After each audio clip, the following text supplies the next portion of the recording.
sudah masuk di bulan Februari. Artinya kita akan membahas menu rohani yang berbeda. Selama bulan Januari kita sudah belajar tentang iman kepada Bapa. Aku percaya kepada Allah, Bapa yang Maha Kuasa, Khalik langit dan bumi. Ya, minggu pertama kita sudah belajar roti, batu, ikan, ular, telur, kalajengking. Ya, bagaimana Bapa yang baik itu selalu memberikan yang terbaik buat anak-anaknya.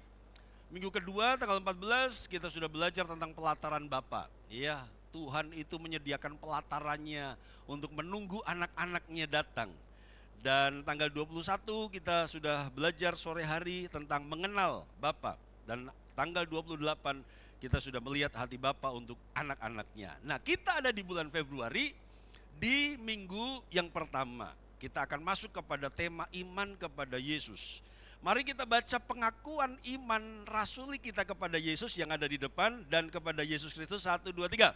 Dan kepada Yesus Kristus, anaknya yang tunggal, Tuhan kita, yang dikandung dari Roh Kudus, lahir dari anak darah Maria. Kita akan belajar ini sepanjang bulan ini. Next.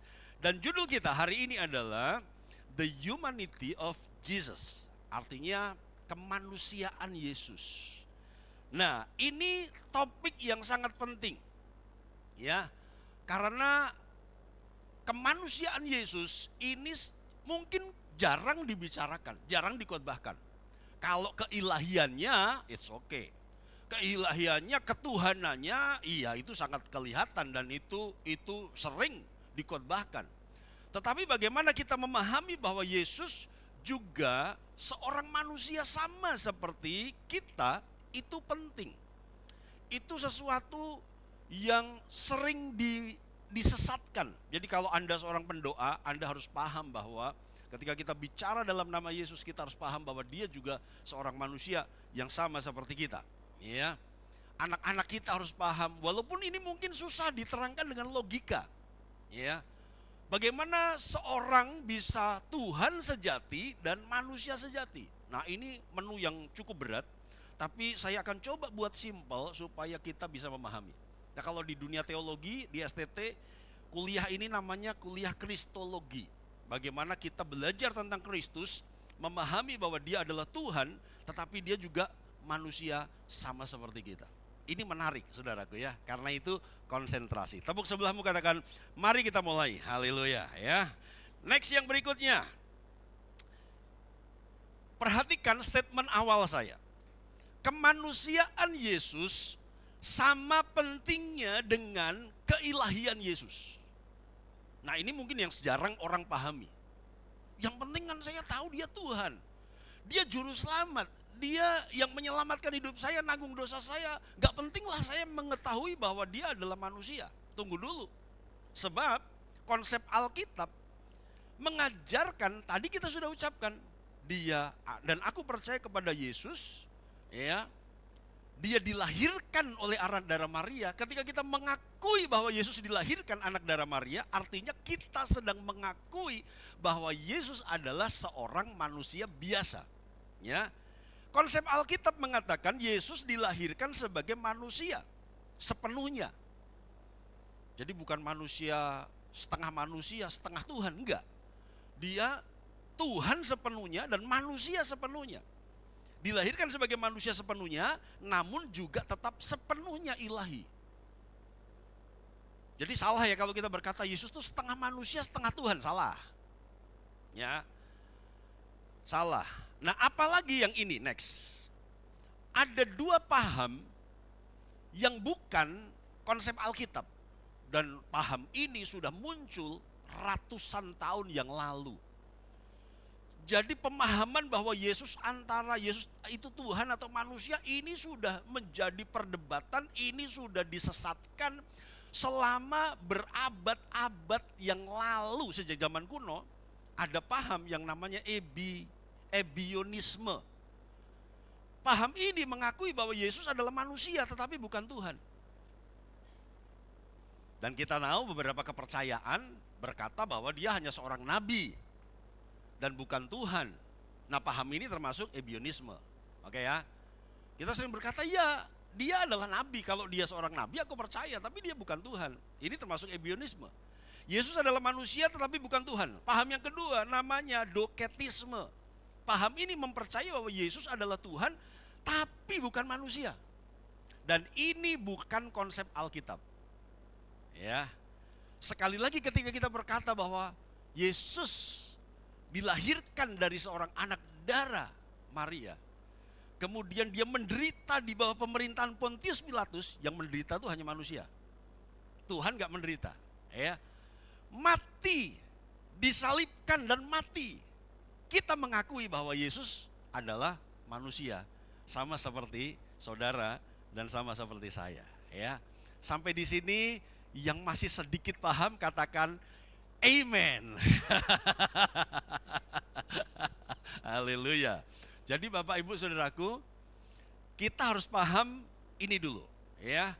Nah, sekarang kita mau bertanya seperti ini. Next. Kenapa sih kemanusiaan Yesus itu penting? Kenapa kita perlu membicarakan ini? Ya, ada banyak alasan, tetapi hanya 3 yang ingin saya sampaikan supaya kita gak terlalu pusing, gak terlalu jelimet, tidak terlalu rumit. Jadi hanya 3 saja yang ingin saya sampaikan mengapa kemanusiaan Yesus itu penting. Yang pertama, oke, kita lihat ayatnya, kita baca sama-sama ya. Galatia 4 ayat 4 dan 5. Pelan-pelan saja, 1, 2, 3. Tetapi setelah genap waktunya, maka Allah mengutus anaknya yang lahir dari seorang perempuan dan takluk kepada hukum Taurat. Ia diutus untuk menebus mereka yang takluk kepada hukum Taurat, supaya kita diterima menjadi anak. Oke, ini dalam. Dan ini mungkin kalau nggak diterangkan juga susah dimengerti oleh jemaat yang biasa. Tetapi setelah genap waktunya, maka Allah Bapa mengutus anaknya yang lahir dari seorang perempuan dan takluk kepada hukum Taurat. Kenapa Yesus harus lahir sebagai manusia? Supaya dia pun menjadi manusia yang melakukan hukum Taurat. Ngerti ya? Kalau dia hanya Tuhan, Tuhan gak perlu hukum Taurat. Hukum Taurat itu dari Tuhan kok. Itu hukum Tuhan. Jadi ketika dia jadi manusia, dia harus melakukan hukum yang sama. Ayat 5. Kenapa dia harus melakukan hukum yang sama? Ayat 5. Ia diutus, Yesus diutus untuk menebus mereka. Siapa mereka? Saya dan saudara. Orang Yahudi, orang Israel. Untuk menebus mereka yang takluk kepada hukum Taurat. Supaya kita diterima menjadi anak. Jadi yang pertama, alasan Yesus adalah seorang manusia yang sama seperti kita. Yang pertama, hanya manusia yang dilahirkan di bawah hukum Taurat. Oke, tahan dulu, sebentar akan saya jelaskan. Hanya manusia yang dilahirkan di bawah hukum Taurat. Artinya hanya manusia yang dikuasai oleh hukum Taurat. Next, supaya kita lebih jelas. Binatang dan malaikat tidak di bawah hukum Taurat. Katakan sama-sama, hukum Tuhan itu untuk manusia. 1, 2, 3. Oke ya. Hukum Taurat tidak pernah diberikan untuk malaikat dan untuk binatang. Hukum Taurat itu untuk ngatur manusia. Ngatur manusia dengan manusia, ya kan, horizontal, ngatur antara manusia dengan Tuhan, vertikal, salib, ya kan? Ada vertikal, ada horizontal. Dan binatang dan malaikat tidak di bawah hukum Taurat, apalagi pohon. Di alam semesta ini, satu-satunya yang dilahirkan di bawah hukum Taurat hanya manusia. Jadi hukumnya adalah manusia itu wajib melakukan Taurat. Manusia itu wajib memenuhi hukum Taurat. Gagal satu, gagal semua. Itu hukumnya. Semua harus dilakukan dengan sempurna. Tapi faktanya manusia gagal memenuhi hukum Taurat. Jadi satu kali guru saya cerdik juga ketika ditanya oleh orang yang berbeda keyakinan. Orang itu bertanya seperti ini, bisa enggak aku selamat melalui agamaku? Guru saya dia berkata begini, bisa. Asal kamu bisa menepati dan mentaati seluruh tuntutan kitabmu. Jadi setiap kepercayaan kan punya kitab, oke?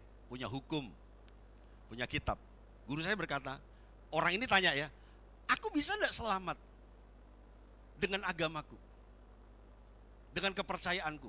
Guru saya berkata, bisa asal kamu bisa melakukan semua hukum di dalam kitab yang kau percayai itu.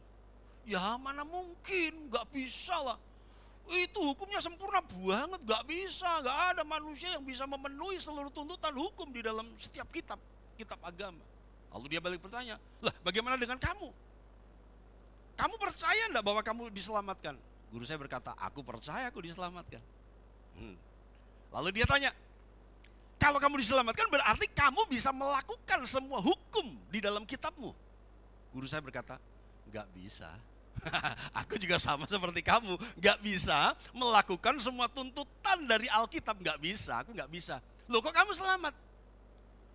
Ada Yesus yang menggantikan aku melakukan seluruh hukum di dalam kitabku.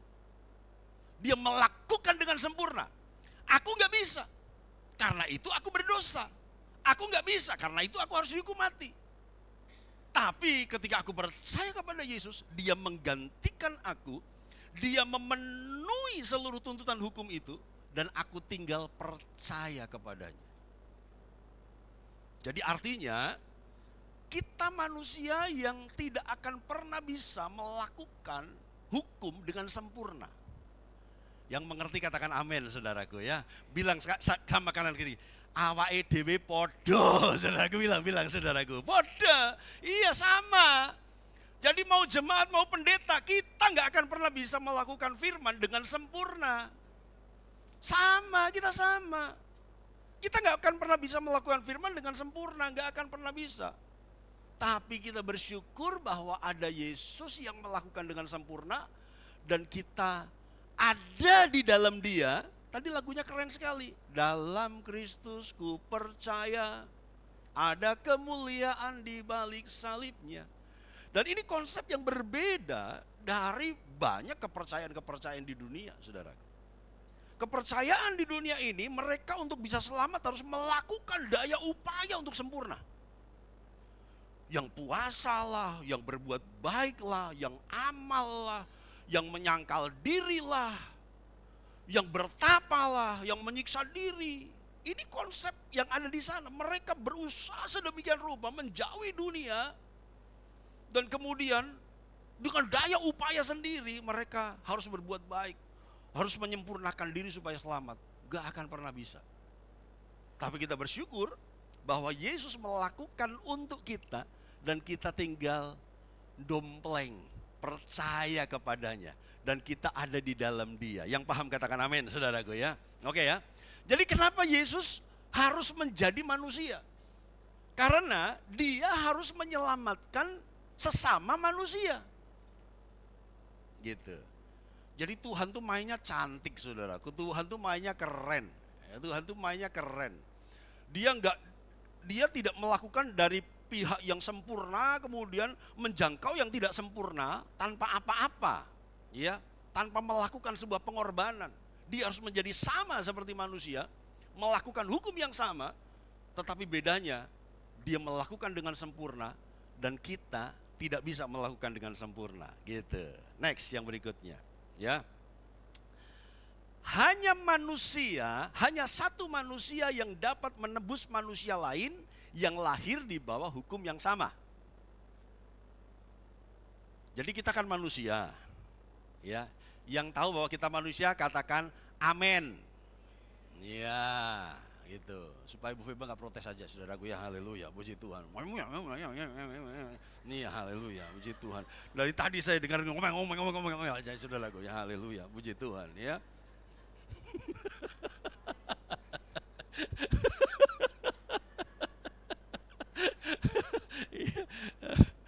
Jadi kita kan manusia, saudaraku ya kan. Yang harus menebus kita juga harus sama manusianya. Harus sama, setara, selevel. Gitu, Ya, hanya satu manusia yang dapat menebus manusia lain yang lahir di bawah hukum yang sama. Jadi apakah Yesus melakukan hukum Taurat? Melakukan. Apakah Yesus melakukan hukum Tuhan? Dia melakukan. Jadi mengertilah bahwa seperti susahnya kita taat kepada firman, gitu ya. Perjuangan kita menyangkal diri, makanya Yesus berkata, kalau mau ikut aku pikul salib, sangkal diri. Kenapa harus sangkal diri? Karena memang susah untuk mentaati hukum itu, saudara. Tapi Yesus, dia pikul salib, dia sangkal diri. Oke, kita nggak bisa lakukan dengan sempurna, tapi bukan berarti juga kita luweh-luweh lah. Aku nggak bisa melakukan dengan sempurna, ya aku tak hidup dalam dosa saja, nggak bisa juga begitu, saudaraku. Ya, kita harus berupaya sedemikian rupa. Selebihnya adalah anugerah Tuhan yang akan melakukannya, ya. Selebihnya anugerah yang akan menyempurnakan kita. Hanya manusia sempurna, Yesus Kristus, yang dapat mentaati dan memenuhi hukum dengan sempurna sehingga dapat menebus kita dari kesalahan tersebut. Jadi kita nggak bisa lakukan hukum Taurat, kita nggak bisa sempurna, kita tidak bisa melakukan semua tuntutan-tuntutan yang berat itu. Jadi harus ada pribadi yang bisa melakukan dengan sempurna. Baru bisa menebus kita yang tidak sempurna, yang penuh dengan kesalahan. Ya, oke, kayaknya KFC minggu ini akan berat. Haleluya, puji Tuhan ya. Bapak Ibu kalau nggak tahu, catat pertanyaan, tanyakan kepada koordinator KFC-mu. Haleluya, puji Tuhan ya. Supaya koordinator KFC bingung dan tanya kepada gembala. Haleluya. Jadi ini diskusikanlah ya, kalau muncul pertanyaan tanyakanlah. Oke, next yang berikutnya. 2 Korintus 5 ayat 21. Yuk kita baca sama-sama. 2 Korintus 5 21. 1 2 3. Dia yang tidak mengenal dosa telah dibuatnya menjadi dosa karena kita, supaya dalam Dia kita dibenarkan oleh Allah. Jadi ingat ya, Dia tidak mengenal dosa. Dia tidak berdosa. Nah, nanti kalau ditanya di kelas teologi biasanya perdebatannya panjang. Oke, kalau Yesus itu tidak berdosa, oke, setuju, semuanya sepakat. Tapi kemudian diutak-utik lagi, Yesus bisa punya kemungkinan berdosa enggak? Dia punya kecenderungan dosa enggak? Wah, ini terjadi debat, saudaraku. Wah, mahasiswa teologi pada ribut semua. Dan sekarang kita enggak usah ribut soal itu, saudaraku ya. Apakah Yesus itu berpotensi bisa berdosa atau tidak? Kita nggak usah bahas. Yang jelas Alkitab berkata, dia tidak mengenal dosa. Ya. Kenapa dia jadi dosa? Telah dibuatnya menjadi dosa karena kita. Perhatikan frasa karena kita. Jadi karena kita, dia menanggung dosa. Walaupun dia sempurna. Walaupun dia melakukan dengan sempurna. Dia melakukan dengan komplit. Supaya apa? Supaya di dalam Dia kita dibenarkan oleh Allah. Jadi bukan kita yang benar, saudaraku, kita ini salah. Tapi kita dibenarkan. Bilang sama sebelah, kamu tuh nggak benar tapi dibenarkan, bilang saudaraku ya. Haleluya ya. Kita tuh nggak benar tapi kita dibenarkan. Oke. Nah, Yohanes 19:30, mari kita baca sama-sama. 1, 2, 3. Sesudah Yesus meminum anggur asam itu, berkatalah ia, sudah selesai. Lalu ia menundukkan kepalanya dan menyerahkan nyawanya. Ini kalimat terakhir, frasa terakhir yang dia ucapkan, sudah selesai. Dalam bahasa Net Bible dikatakan, it's complete. Aku sudah melakukan komplit. Sudah selesai, tetelestai. Sudah sempurna aku lakukan semuanya. Karena itu Yesus berkata bahwa hukum Taurat tidak dihilangkan tapi akan dipenuhi. Ya, akan disempurnakan, dia akan lakukan. Dan dia berkata di akhir hidupnya di kayu salib sudah selesai. Ya, kalau belum selesai kita nggak selamat, saudaraku. Ya, kalau belum lunas kita nggak selamat. Tapi Yesus berkata sudah selesai. Artinya dia berkata, aku sudah berhasil menjalankan misiku manusia yang berjuang untuk memenuhi seluruh tuntutan Taurat itu. Sudah selesai. Lalu dia mati, saudara. Ya, Bilang sama sebelah lagi, bersyukur kamu sudah lunas. Bilang saudaraku, haleluya ya. Haleluya, puji Tuhan. Bilang sama sebelahnya lagi, kamu bukan barang kreditan. Bilang saudaraku, bilang sama sebelahnya ya. Ya, kita bukan barang kreditan. Yang Yesus itu bayarnya nyicil, saudaraku ya. Kita bukan produk kredit macet, enggak saudaraku. Kita dibayar tunai, lunas, kontan. Puji Tuhan. Ya, cash. Enggak pakai kredit, saudaraku. Ya, enggak pakai cicilan. Ya. Cuma kaos boleh ya. Oke, kaos karisma boleh dicicil, saudaraku ya. Puji Tuhan. Tapi saya harap kalau Bapak Ibu kesulitan dengan cicilan yang lain, enggak usahlah nyicil kaos, saudaraku ya. Nanti kita pecicilan. Haleluya ya. Jadi Bapak Ibu saudaraku, kita sudah dibayar lunas. Kita sudah dibayar tunai. Yesus melakukannya komplit, total, sempurna, selesai. Iya, tidak ada perdebatan lagi. Selesai semuanya. Jadi poin yang pertama, Yesus harus jadi manusia karena dia akan menebus, menggantikan manusia yang gagal melakukan hukum Tuhan. Yang kedua, next. Baca dulu Imamat 17 ayat 11, 1, 2, 3. Karena nyawa makhluk ada di dalam darahnya, dan aku telah memberikan darah itu kepadamu di atas mezbah untuk mengadakan pendamaian bagi nyawamu. Karena darah mengadakan pendamaian dengan perantaraan nyawa. Ini perjanjian lama, Old Testament. Ini adalah darah domba, darah binatang. Ini adalah darah binatang, darah domba. Nah, perjanjian baru berkata, ya, New Testament, Ibrani 9:22. Baca sama-sama, 2, 3. Dan hampir segala sesuatu disucikan menurut hukum Taurat dengan darah. Dan tanpa penumpahan darah tidak ada pengampunan. Ini poin yang penting, kalimat terakhir. Tanpa penumpahan darah tidak ada pengampunan. Yuk baca lagi sekali lagi. 1, 2, 3. Tanpa penumpahan darah tidak ada pengampunan. Nah, poin yang kedua, kenapa Yesus harus jadi manusia? Karena perlu penumpahan darah untuk pengampunan dosa. Itu sudah hukum yang sudah ada sejak zaman perjanjian lama. Kenapa enggak cukup darah binatang? Kenapa enggak cukup darah binatang? Jawabannya di halaman berikutnya, next. Ibrani 10 ayat 4. Sebab tidak mungkin darah lembu jantan atau darah domba jantan menghapuskan dosa. Itu hanya lambang. Ya. Itu hanya penggambaran di perjanjian lama sebelum muncul yang sempurna, sebelum muncul yang sebenarnya. Oh, yang ditebus manusia kok darah yang dicurahkan darah domba. Yang enggak imbang. Ngerti ya? Dan sekarang kita enggak ngerti, orang Israel mencoba meneliti domba yang paling sempurna. Dombanya enggak boleh cacat, dombanya enggak boleh ini. Wah, ada banyak syaratnya, saudaraku. Untuk sebuah domba bisa dikorbankan menjadi korban persembahan, itu harus melalui penelitian imam. Baru boleh ini layak, ini enggak boleh. Ya. Gak boleh buah pelirnya itu cacat. Jadi kalau ada domba yang karena perkelahian atau pernah jatuh terus buah pelirnya itu cuma 1, gitu, itu nggak layak untuk dikorbankan, saudaraku. Jadi imam-imam zaman dulu itu juga seperti belantik, saudaraku ya, haleluya ya, melihat giginya, saudaraku ya, buah pelirnya, wah kulitnya, nggak boleh korengan, nggak boleh, saudaraku, nggak boleh kutuan, wah banyak syaratnya, haleluya ya.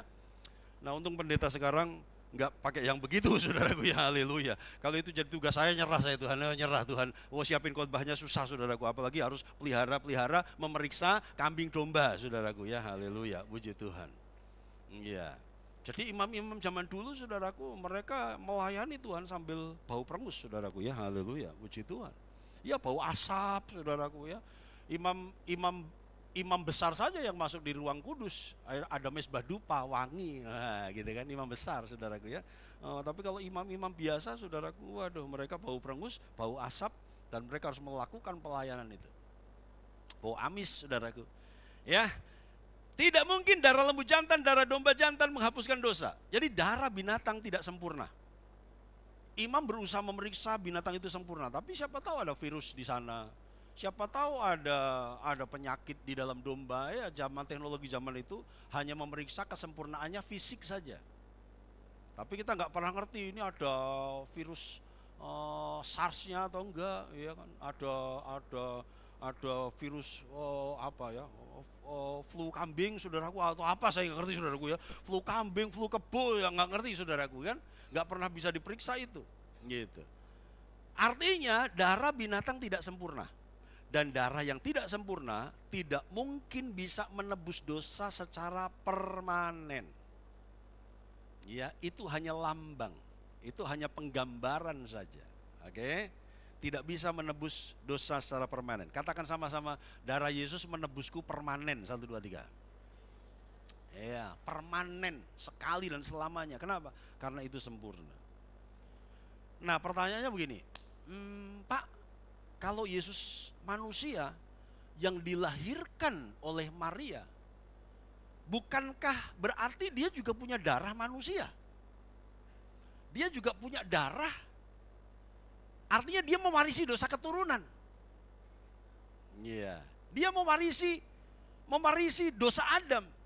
Nah, hebatnya adalah, yang jelas Yesus lahir tidak melalui benih laki-laki, oke? Jadi tidak ada benih Yusuf. Tidak ada penetrasi dari Yusuf. Oke ya.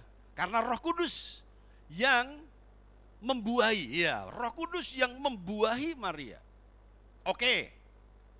Dari jalur Yusuf putuslah hubungan darah. Tapi ketika dia dikandung Maria, bukankah seorang janin yang dikandung di dalam rahim seorang ibu artinya darahnya bercampur dengan darah ibunya? Berarti dia juga mewarisi dosa Adam dong. Berarti dia berdosa juga dong. Nah, kalau Anda bertanya ini, saya harus menjelaskan nanti khotbah puluhan tahun yang lalu saya tentang kimiawi darah. Puluhan tahun yang lalu saya pernah berkhotbah tentang kimiawi darah.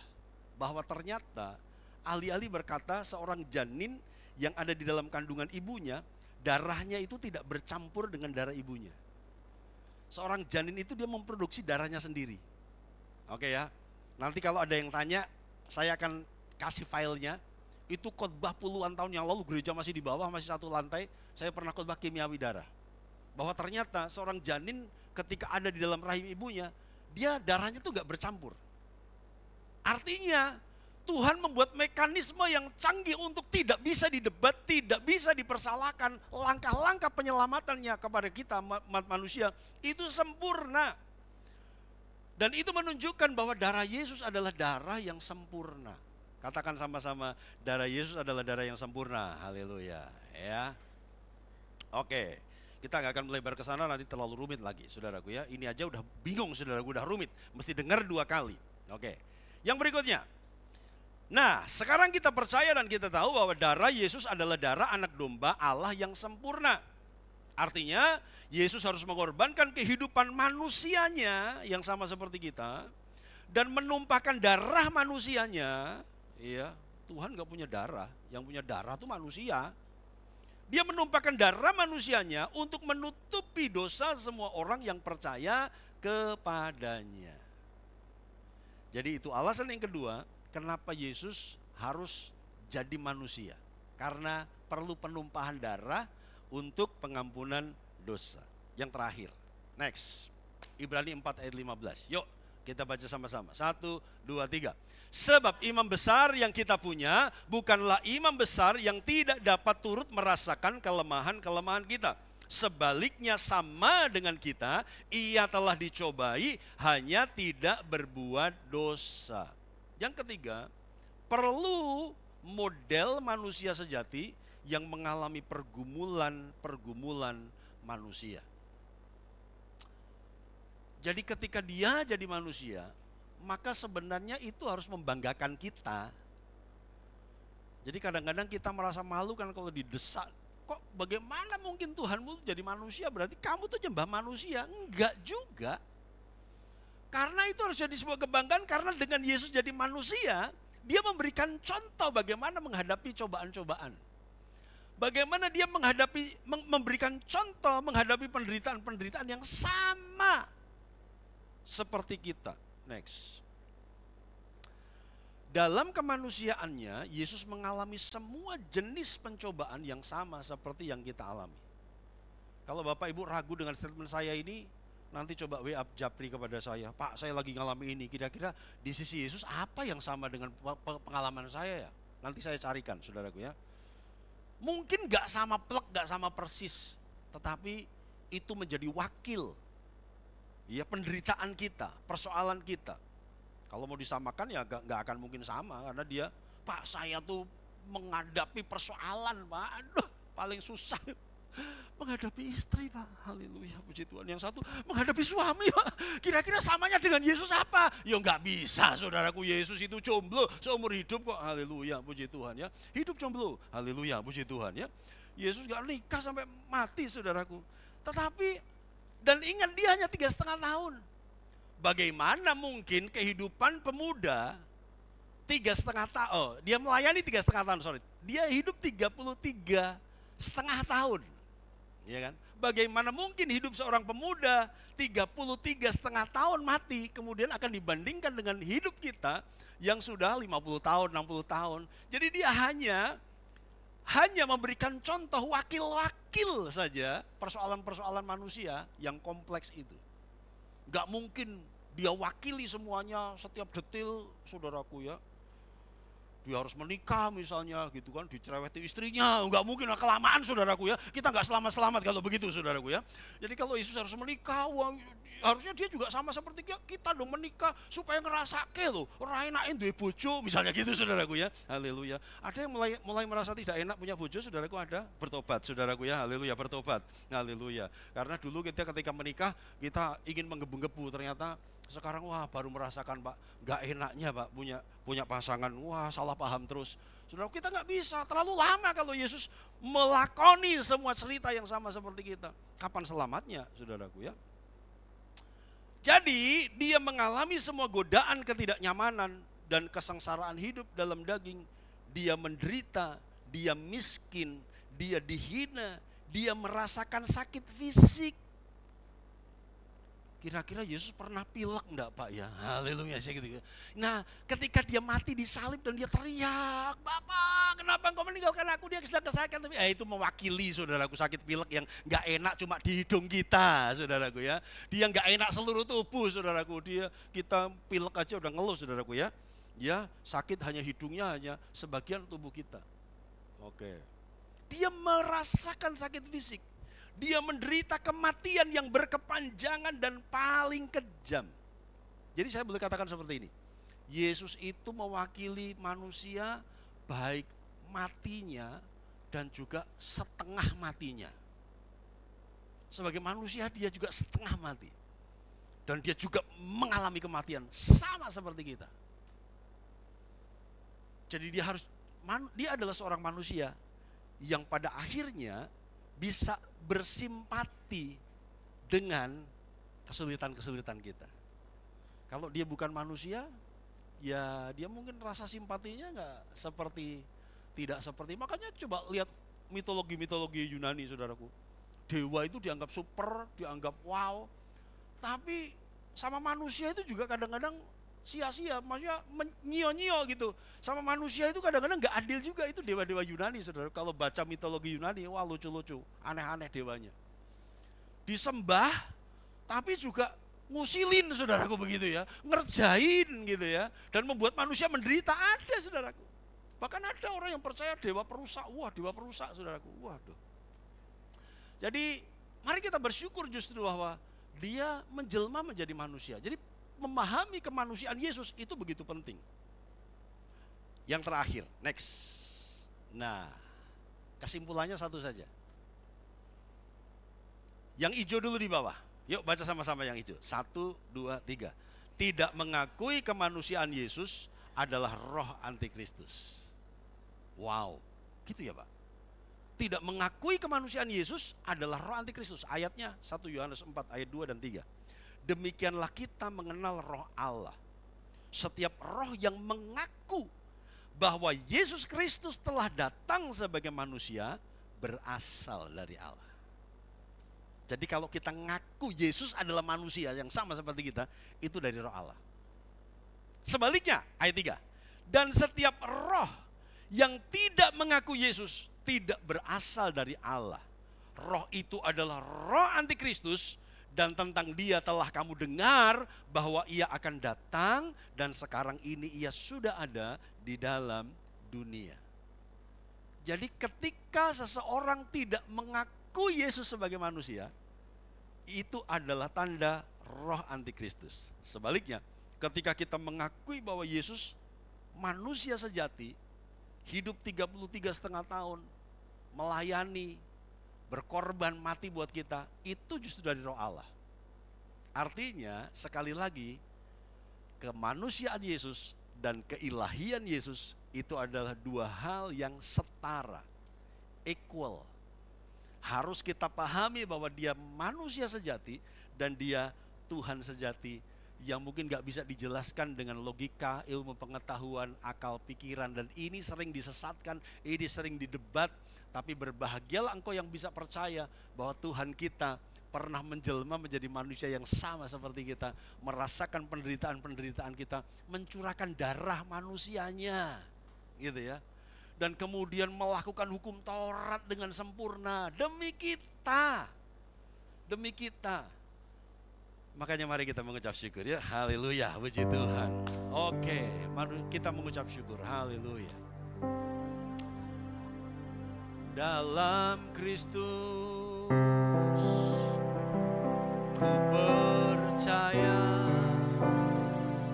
ada kemuliaan di balik salibnya, dan aku nyatakan kemenangan darimu, kekuatanku, harapanku dalam Kristus.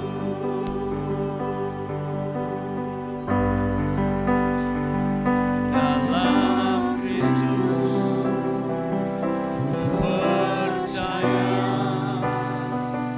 ada kemuliaan di balik salib,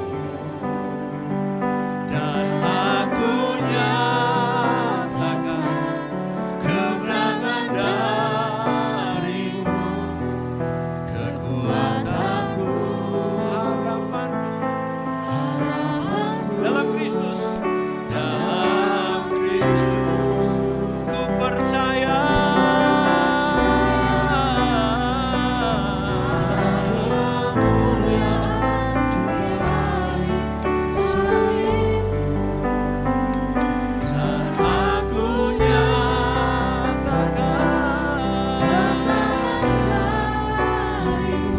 kekuatanku, harapanku dalam Kristus.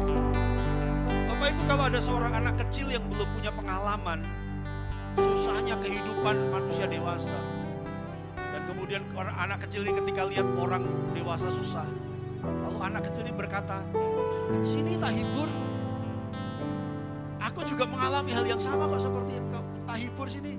It's nonsense, nggak mungkin. Seorang anak kecil yang belum mengalami apa yang seorang dewasa alami, dia nggak mungkin kasih kekuatan, nggak bisa mungkin kasih penghiburan. Atau mungkin satu kali ketika kita curhat kepada teman kita menasihati dengan baik sekali. Kamu tuh harus begini. Dan biasanya orang yang konseling, kamu bisa ngomong gitu karena kamu gak ngalami.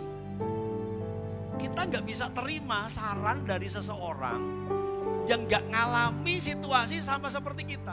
Walaupun sarannya tuh bagus, solusinya yang disampaikan tuh bagus. Tapi kadang-kadang saya sering menjumpai orang-orang yang posting, Pak Denny bisa ngomong seperti itu karena Pak Denny gak ngalami. Kita tuh gak terima kalau kita dinasihati atau dikasih masukan sama orang yang gak ngalami sama seperti kita. Tapi kabar baiknya adalah bersyukur ketika Yesus berkata, marilah kepadaku semua yang letih lesu dan berbeban berat, aku akan memberikan kelegaan kepadamu. Itu karena dia pernah mengalami semua perasaan-perasaan kita.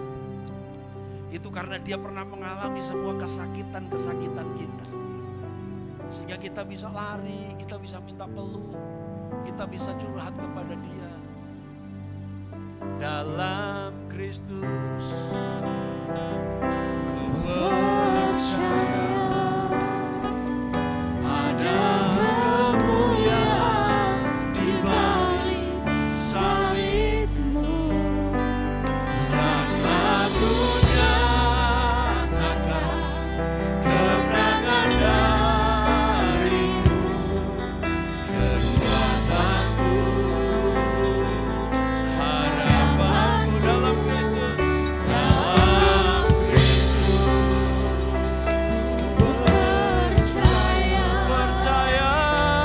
dan aku nyatakan kemenangan darimu, kekuatanku, dalam Kristus, ku percaya di balik salib, dan aku nyatakan kemenangan darimu, kekuatanku. Kami kuat, kami punya harapan dalam Kristus. Percaya di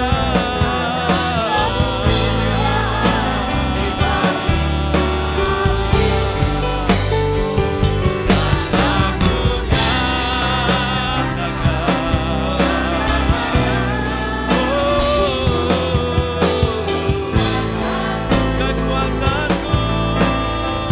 Sekali lagi, dalam Kristus aku percaya kepada Yesus Kristus, salibmu,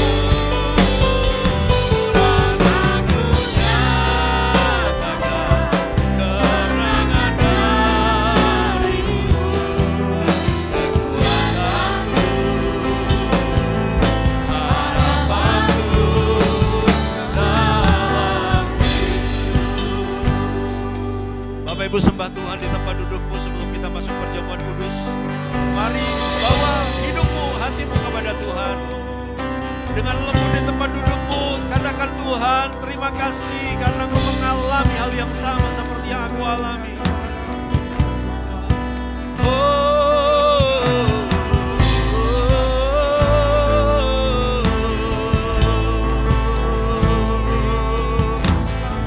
Kami bersyukur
maju ke depan. Siapkan lagu praibadah tadi. Kita akan nyanyikan lagu itu sambil mengiringi roti dan anggur dibagikan. Bapak Ibu Saudaraku, beberapa orang tua curhat, beberapa orang tua konseling, susahnya mendidik anak di masa seperti ini. Saya berkata bahwa kami pernah mengalaminya. Itulah sebabnya kenapa Vigo Vion sempat kami keluarkan dari sekolah. Karena ternyata sekolah mengajarkan hal-hal yang buruk. Untuk alasan itulah kami membuat sebuah gerakan yang ekstrim. Kenapa Vigo dan Vion pernah berhenti 3 tahun sekolah? Karena begitu susah ngajari mereka. Kami yang adalah hamba Tuhan, kami kesulitan mengajari anak kami. Tetapi bersyukur semuanya bisa dilewati dan semuanya terkendali. Dan saya mau berkata, Yesus pernah mengalaminya. Loh, katanya dia enggak keluarga. Katanya dia enggak berkeluarga, dan bagaimana dia punya anak? Secara rohani, kita adalah anak-anak dia. Dan betapa susahnya kita ini diajar sama Yesus. Betapa bandelnya kita ini. Betapa enggak taatnya kita ini. Apakah kira-kira Yesus gak kewalahan ngajari Denny yang bandel, Denny yang gak taat, Denny yang sukanya memberontak, Denny yang sukanya protes menggerutu. Tapi dia sabar, dia sabar, dia sabar. Jadi kepada semua orang tua hari ini, apa yang sedang kau alami, itulah perasaan Yesus. Itulah perasaan Bapa di sorga. Dia ingin melihat anak-anaknya taat, anak-anaknya hidup kudus.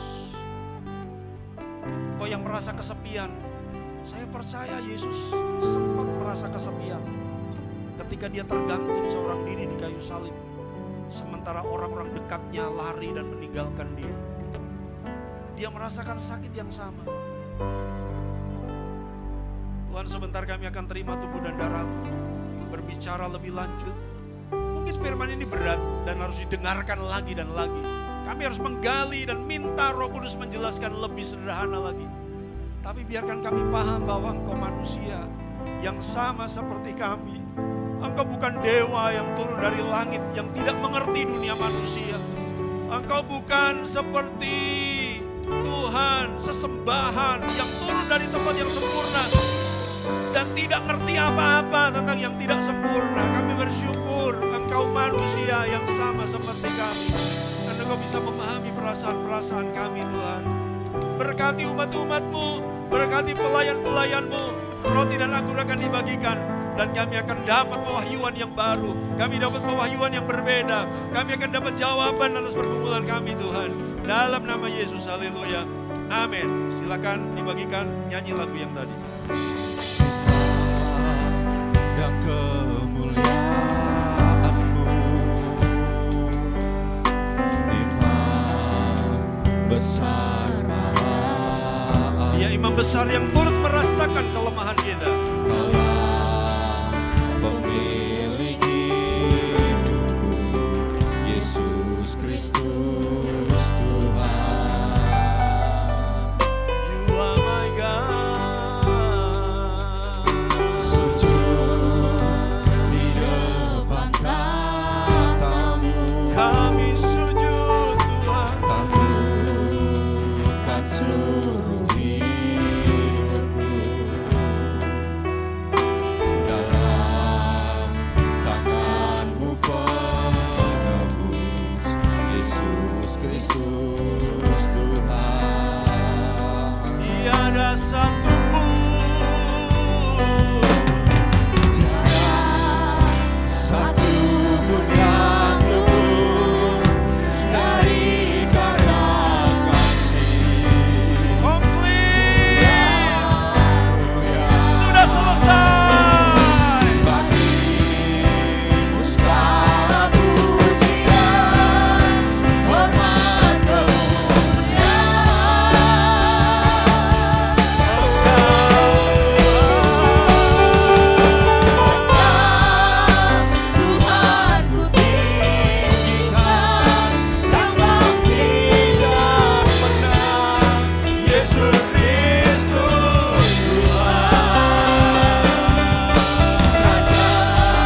besar. Terima kasih imamku.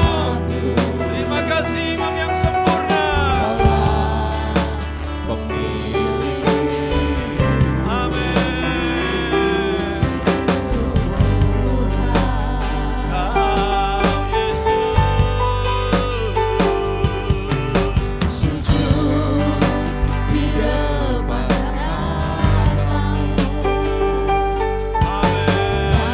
Anugerahkan seluruh Namamu berkuasa.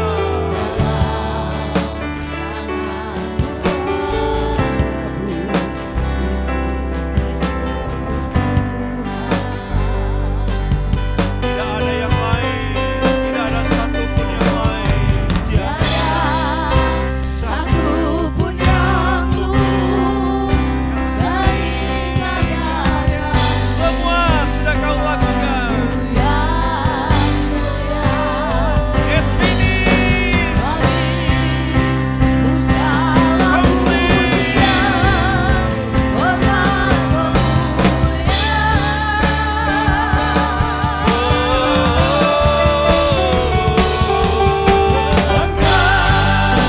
Tuhanku tinggikan yang bangkit dan menang, Yesus Kristus Tuhan, Raja mulia turun berkorban bagiku.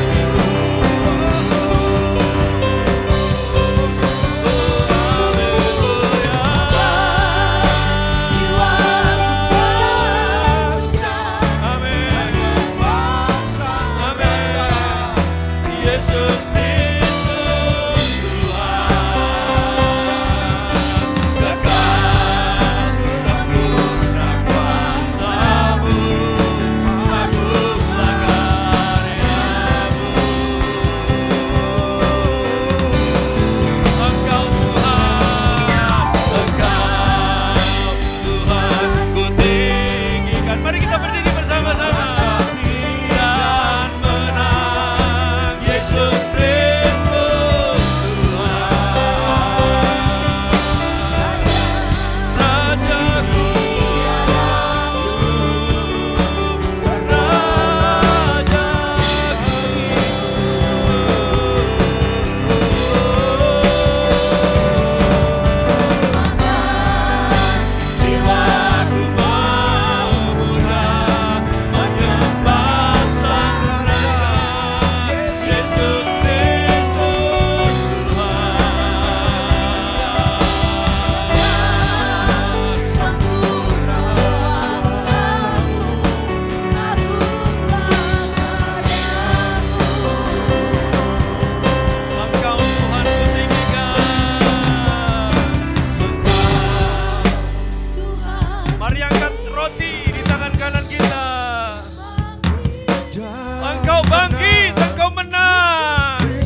Kami tahu kami akan menang dalam persoalan-persoalan ekonomi. Kami akan menang dalam persoalan sakit penyakit. Kami akan menang dalam persoalan-persoalan keluarga. Kami akan menang dalam persoalan-persoalan kami sebagai manusia. Tuhan, kami serahkan hati kami. Kami serahkan hati kami yang rapuh. Kami serahkan hati kami yang kadang-kadang terluka. Kami serahkan hati kami yang kadang-kadang tidak mampu dan tidak berdaya ini. Tuhan, kami angkat tubuh-Mu. Terima kasih Engkau sudah berkorban buat kami. Terima kasih. Sebab pada malam sebelum Ia diserahkan, Ia memberikan roti kepada murid-muridnya, memecah-mecahkannya. Dan berkata, makanlah, inilah tubuhku. Mari makan dengan iman dalam nama Yesus.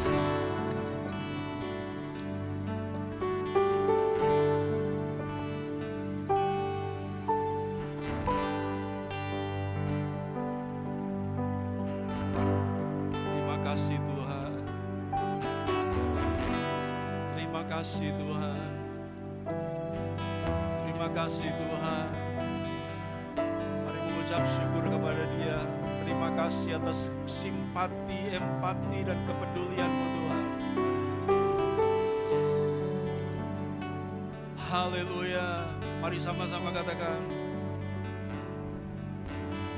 Worthy is the Lamb seated on the throne. Seated on the throne. Crown you now with many crowns. You now with many crowns. You reign victorious. Victorious. High and lifted up. High and lifted up. Jesus, Son of God. Jesus, Son of God. The darling of heaven crucified. Darling of heaven, Crucified. Worthy is the Lamb. Worthy is the Lamb. Worthy is the Lamb. Worthy is the Lamb. Duduk di atas tahta. Engkau dimahkotai dengan banyak mahkota. Amin. Engkau menang. Victory. Puji Tuhan. Yesus anak Allah. Oh, the darling of heaven crucified.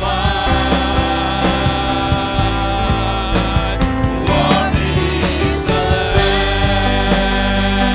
Mari angkat anggur di tanah kita. Worthy is the Lamb. Seated on the throne. Crown you now.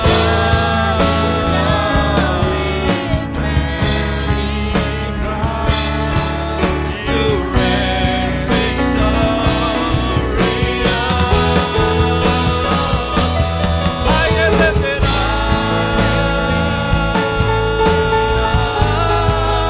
Engkaulah anak Allah.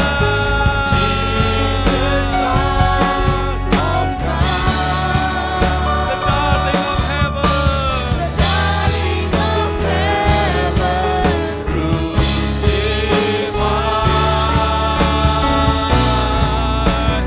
Worthy is the Lamb.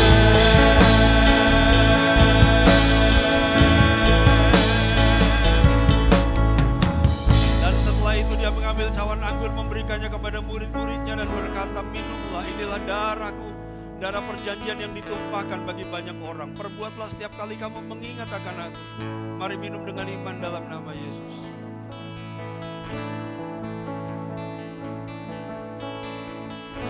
Terima kasih Tuhan. Sebelum pulang mari mengucap syukur. Sebelum pulang mari mengucap syukur. Haleluya, haleluya, haleluya, haleluya, haleluya. Haleluya. Di dalam Tuhan kami menang. Di dalam Tuhan kami bisa. Di dalam Tuhan Engkau campur tangan. Di dalam Tuhan ada mujizat. Di dalam Tuhan ada jalan keluar. Di dalam Tuhan. Di dalam Tuhan. Only in Jesus. Only you Jesus. Only you